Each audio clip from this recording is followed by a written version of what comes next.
Hello and welcome to Beyond the Fourth Wall, an audio look at the visual arts in Denton, Texas, the home of happiness. My guest tonight is Bryan Patrick, director of War of the Worlds. And, oh, ladies and gentlemen, wait a minute.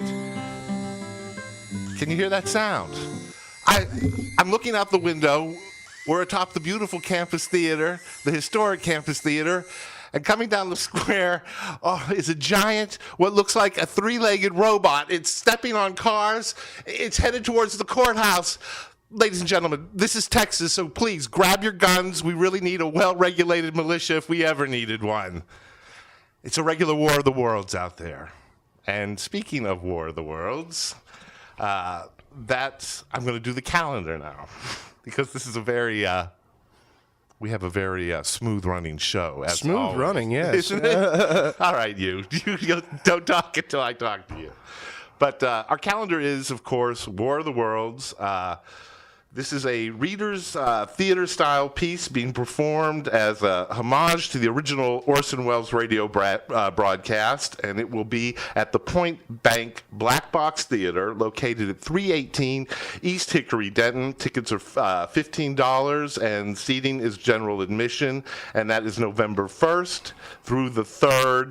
The 1st and 2nd are at 8 p.m. November 3rd is the 2 p.m. matinee. You do not want to miss this. This is our big Halloween special. Please come on out, or you'll be missing something special. And then after that, DCT will be presenting Urinetown. This is a hilarious, just silly musical.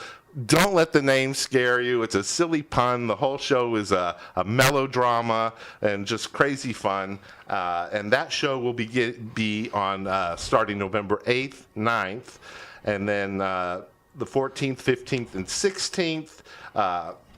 8th, 9th, 14th, 15th, and 16th at 7:30. November 10th and 17th will be the Sunday 2 o'clock performances. And that's our calendar. And tonight I am very excited that we have the director of War of the Worlds, Mr. Bryan Patrick. Hello, Bryan. Hello, Damon. Good evening and happy Halloween to all the listeners. How'd you like that bit, those high dollar special effects? I like the high dollar special effects. Spielberg would have been proud. I think Orson Welles would have shot you. I just want to say, we are not that kind of show. We do not do corny bits, but this is Halloween, and I couldn't resist. What can I say? I seem to be developing my father's sense of humor as I get older. We all do. Yeah. Anyway, tell us a little bit about War of the Worlds, how it came about. Well, War of the Worlds has been a dream project of mine for actually a couple of years now, and I recently was on the I'm now on the production board of DCT, and they brought up the idea that they needed a fall fundraiser, and they had this weekend open, and the light bulb just went off in my head of wow, this might actually be able to get done. And yeah, from there we've just been going gun ho. Oh, one moment. Our sound engineer Jake is waving at me frantically. Are we doing an interactive feed tonight? Is that correct? Do people know where to go? It's on the website. Just this chat live. Okay, folks, if you're out there listening, you can chat with each other about this show while you would want to. I have no idea, but sorry for that. But I had to get that in because I'm very unorganized here, as everybody knows. And aren't we all? We're theater people. Exactly. We're very unorganized. So this production will be done as the original radio show. Yes, the way I'm staging it is it's set up like the Black Box is a radio studio, and basically the actors will be portraying Orson Welles and the Mercury Theater players, and I think that every actor is doing such a wonderful job. I have Sean Frith playing Orson Welles. We have Johnny Bryant doing some voices. We have Aaron Martin also doing some voices. We have Sterling Gafford doing voices, Mike Stevens doing voices, Kevin Wickersham, Travis Barth, Elsie Barrow, and we have live sound effects by Jake Smith, and our onstage stage manager is Chelsea Grosskopf. Sounds like a fantastic cast. One name I did not hear in there was Damon Wadico, your humble host.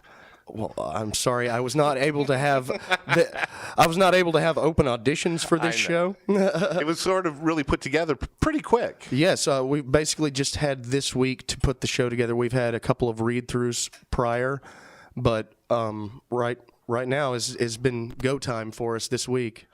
Now, I understand this is the 75th anniversary of the original Orson Welles broadcast of War of the Worlds. And for those who might be younger listening out there, maybe you could tell a little bit, with no spoilers, but tell a little bit about the show and the history behind it.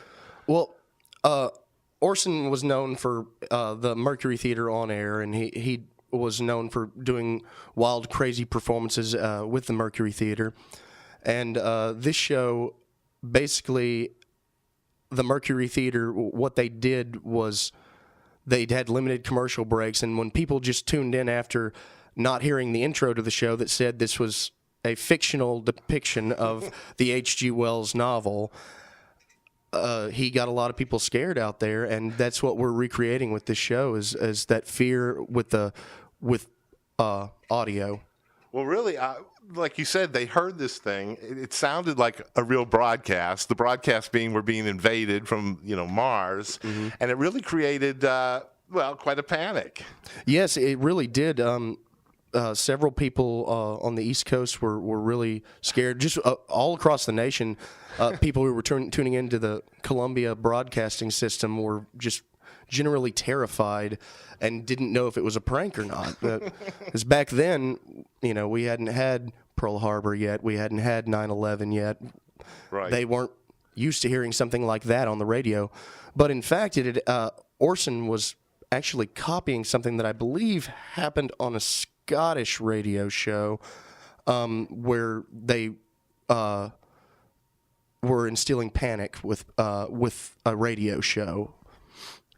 Well, it's interesting you should mention 9/11 because the morning of 9/11, I was driving to work and I was listening to Howard Stern in my car on the way to work, and he talked about the plane crash, and I thought it was a put-on. Yeah, Howard Stern everybody thought that doing a put-on. No one thought it was real. Even when the first newscasts were showing the planes hitting the building, people thought it was a stunt, and no one knew instantly that we were being attacked.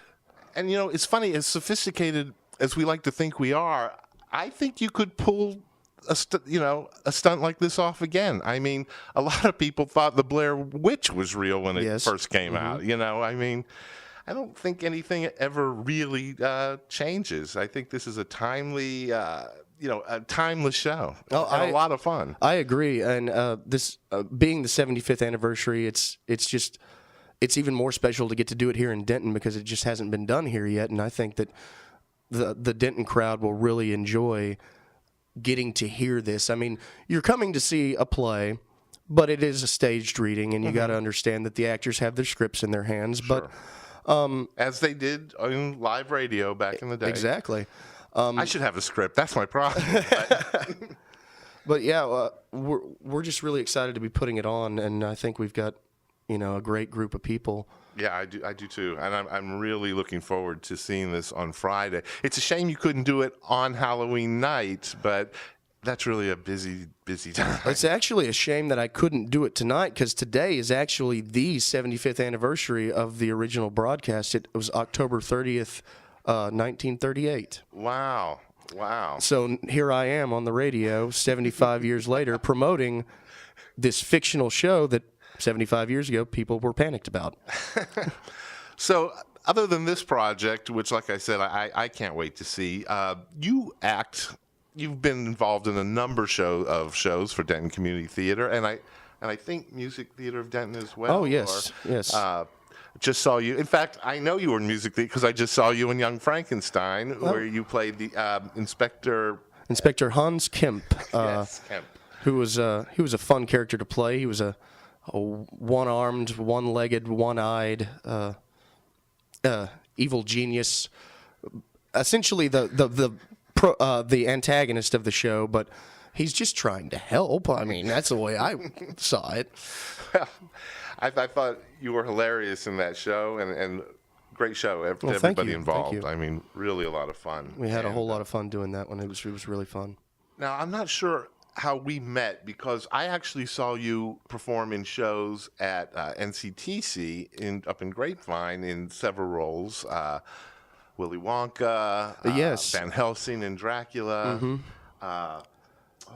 Were you in Peter Pan? I was in Peter Pan. Okay. I played Mr. Smee in Smee. Peter Pan up in Gainesville. I think that's what you meant. Gainesville. What did I say? Grapevine. You know what? That is the second time I've done that. I don't know what it is with those G's. I cannot. That's all right. I always get them confused too. One time I drove to Grapevine when I was supposed to be driving to Gainesville. I was terrible luck that day. I hope you weren't late for a performance. Not a performance, but a rehearsal I was late for. And I know that the gang over at the Black Box is now performing rehearsing for War of the Worlds. So I want to thank you again. I know I'm taking you out of a little bit of your rehearsal schedule there. Well, they need me away for a little while to get their feet wet and dip into this, and I can't wait to go back down there here in a little while and see what they've come up with while I'm gone. I'm sure everything has changed. I gave was out the window. So from Gainesville, how did you get involved with Denton Community?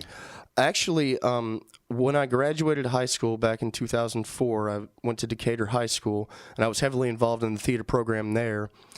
The first thing I did when I moved up here to Denton, because I moved in with my grandmother at first, I came and auditioned for a show here at DCT. It was The Unsinkable Molly Brown. It was the first show I ever did up here, and that was before I even started college and got involved with the drama program out at NCTC, and met Tom Talbot and so many other wonderful people out there. It's, great working with all those people, and hopefully, I'll go back up there again someday when I have a license again and be able to perform there. It's a little hard to do the circuit without the driver's license. Yes, sir. So you got the acting bug early, and I say early because I should say I think you're definitely the youngest guest we've had on this show so far, and I think if you kind of You're making me blush. Part of the next generation, DCT, the next generation, and I know you're on the production board now. And yes. Hopefully, you younger guys and gals are bringing bright, fresh, new ideas to the theater, like War of the Worlds. Well, I mean, yeah, that was one of the first things I mentioned at my first production board meeting, and everybody jumped at it and said, okay, let's do it. And nobody ever talked about a director for the project, so I came to Mike Barrow a few days later, and I'd already looked into getting the rights for it and everything, and I asked him, and he said, well, I think you'd be great as the director. So, and it has, like I said, been a dream project of mine for a number of years, ever since I'm a big fan of sci-fi and horror films. And as am I, my friend. And Halloween's my favorite holiday, so I'd love a chance to get to scare people. It's just fun. Speaking of scares, we want to let everybody know this is a family-friendly show. It is family-friendly. There's no cursing. Right. The imagery that you'll get in your head is more rated R than anything, because you are just listening to actors talk. I mean, but if an audience member were to close their eyes, they'd still get the effect of the show. Right. But really, I'm when I say family friendly, probably really small children are not going to get it. Probably. They're not going to understand, and small children is definitely not the target audience for this. Oh no. But I do a number of family-friendly shows, and I've also taken my clothes off on the campus theater stage back in Sly Fox this last summer. Yes. But it's really fun, to do all sorts of different theater, whether it be more mature subject matter or fun stuff like children's theater. I love doing all that stuff. Yeah, so, bring the family, but I'd say under 10, they might get a little restless. They might get a little restless. The show is only a little over an hour long. Okay. And we're going to have some faux advertisements. There's an there's no intermission in the show because it is so short, but the faux advertisements basically represent the intermission that the Columbia Broadcasting System did take. Right. Where they had some commercials. Sure. So we're just adding on our own little flavor to that. There's going to be a greenhouse Loco Cafe commercial, hopefully a Frenchie's lawn and tree commercial, and Denton Radio commercial. Yeah. Listen to that radio. Yeah. Everybody should be listening right now. Oh, they are. We've got millions worldwide. So you act. You're directing this show? Yes, sir. And you're also in the show? No, you're not. I'm not in this one. Okay. So you're purely acting as director. Acting as director, yeah, is a good way to put it. Actually, I am acting as a director because the only other shows I've directed are for the infamous Fight Boy Theater here in town. And I was going to bring up Fight Boy. All right, yeah. Are you still involved? Oh yes, very very heavily involved in Fight Boy Theater. I write and direct for them. Tell the folks what Fight Boy is. Fight Boy is more of a guerrilla theater in the fact that we write and produce our own material, and it is definitely not suitable for children. It's more Having racy been in a subject. few Fight Boy shows myself, I More would say, racy subject matter for sure. But it's Kevin Wickersham is the artistic director of Fight Boy Theater, and he's my roommate too. So we bounce ideas off of each other, and we have a great time writing together and acting together. So it's good to have that at home, as well as getting to come out and rehearse every night with all the wonderful actors that Denton has to offer. You get such a good feeling, and creativity just thrives from that. Oh yeah, your house must just be a virtual hotbed of constant creativity. Not always. Not always. Speaking of that, does Fight Boy? I mean, we haven't seen a Fight Boy show in a little while now. What's coming up? The last show that Fight Boy did was Gamora Go-Go. That back this past it was early May that we went up at the Black Box, and we're looking into doing more shows at the Black Box. But Kevin actually just recently got through doing Cirque du Horror with David Pierce down on Industrial this last weekend. Oh, wow. So we're looking into that being something that Fight Boy is going to do yearly, be involved in Cirque du Horror in some way, shape, or form, whether it be as dancers or involved in skits. But right now, I've written a show that we're hopefully going to produce next summer, and there's another one on the bill that we're looking into producing from Sean Frith, who wrote it for the Method and Madness Festival. And he approached Kevin about putting it on as a Fight Boy show, and I think we're going to start out our season with that one. And when do you think we might see that? It's going to be in the spring, hopefully. There's a lot going on here in Denton in the spring, and I know a lot of people are going to be involved in Spam-A-Lot, which is going to be a great show, and Who's in Bed with the Butler, which I'm sure was going to be hilarious. I think so. And there's just so much good theater happening early on in the year that we're going to try and find a slot that no one is doing anything and put it right there.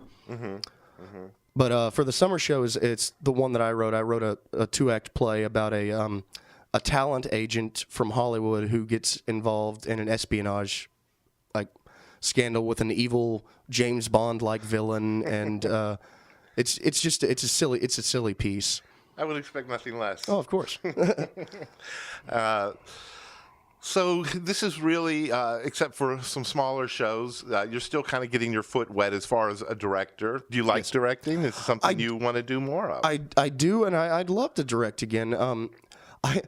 I don't think I'm quite ready to direct for the main stage here in Denton. It's a bigger house to fill, but I love directing for the Black Box. I think that's ideal. By the way, I love that space. Oh, it's great space, isn't it? I love seeing a show. Well, when we did Death and God there, it sold out every performance, and it was wonderful. That's the great thing, and you're so close to the audience that you just, when the night's going good, you get the energy. You get the energy right from the audience. I love that place. So let's say somebody came up to you, though, and said you could direct anything you wanted. Do you have, like, a dream project you would like to direct? Well, one of my dream projects would be the script I loaned to you, Glengarry Glen Ross. I read it. I had seen the movie before, but I had never read the play. It's slightly different than the a little than the movie. different. I was sorry to see the Alec Baldwin thing. He steals the movie away from everybody. No. But I think that it could be arranged if the rights were gained from David Mamet that you could probably put that scene in there. I meant to bring that to return it to you. Oh, that's fine. Of course, I'm running out of the house at the last minute. So that would be one you would be interested in directing then? Glengarry Glen Ross, I would definitely be interested in acting or directing. Right. I'd like to get to direct some children's theater. I like working with kids a lot. I think that they're the future of theater, and you can have them. Well, I did work with every child in Denton when we did The King and I earlier this year, because that was the biggest child cast I'd ever had to work with. Mm-hmm. But you know, they're a delight to work with, and they are the future of theater. They have more fun on stage than we do. Oh yeah. Scene stealers. But, yeah, children's theater. I'd love to direct musicals, and I'd love to get more things. Through Fight Boy and through DCT, I hope to be involved heavily with all the community theaters here in the area. Well, you are definitely a busy man, my friend. So, also, I believe your girlfriend is involved in theater. Yes, Chelsea is involved in theater. She's been in every show that I've done this past year. So, well, she was great in Death and God. Oh, yes, she was very wonderful in that. Very good actress. So, do you once you get your driver's license, do you see yourself going out and doing some of the other local theaters? And have you done some of the other local theaters in the past? I've mainly worked with Butterfield stage players, and they have a nice little space too. I like that old building. Butterfield and Denton Community Theater, Music Theater of Denton, and Fight Boy are the main theaters that I've been focused on working with the last couple of years, and it's actually helped me, gain a lot of friends. And I wouldn't have been able to put on War of the Worlds if it hadn't been for everybody I know in the community theater, because everybody's just been so supportive. I'd be amazed when you say it was your first production board meeting, right? Yes. And you mentioned War of the Worlds. About 30 minutes in, yes. And now it's being done. Yeah, that was pretty crazy. I was on that board for a couple of years, and you know how long it would take me just to get them to consider doing one of my suggestions? I don't know. You are very persuasive, my friend. I didn't twist anybody's arm, but they wanted a fundraiser, and I think I'm going to give them a good one. Oh, I do too. I think it's a really good show. As an actor now, do you have a preference between musicals, comedies, or dramas, or do you like doing it all, or? I love acting in musicals. I think that's fun because you always get to be a caricature of yourself, right? And you're always just 100 times bigger. But I really love acting in straight plays. I love comedy. I love drama. I just love being involved in theater in general, and I hope to continue it well into my older age. Yeah, like maybe your 40s. Then you start getting a little burned out, and you get a radio show. This week I felt like I was in my 40s just because we've been in such a rush. Thank you. Been in such a rush. Horrible, wasn't it? It was terrible. Took aspirin every day for my back. So yeah, I mean, for how fast you had to put it together, especially coming straight off Young Frankenstein, and you've got at least one or two other people from Young Frankenstein coming along with you. We've got several people from Young Frankenstein. Johnny Bryant, who was the monster. We've got Aaron Martin, who worked backstage. Sterling also worked on Young Frankenstein. Jake worked on Young Frankenstein. Elsie did costume work for Young Frankenstein, and Chelsea was in Young Frankenstein as well. And we've just basically we ended the show Sunday, and it got struck. We had a little cast party. Now we're doing another show this week. Wow. And then a cast party. Well, hopefully. We got Sean Frith's infamous Halloween I believe party. Sean Frith is a Halloween get-together going on. Mm-hmm. Always a lot of fun there. Costume contest. I saw on the email.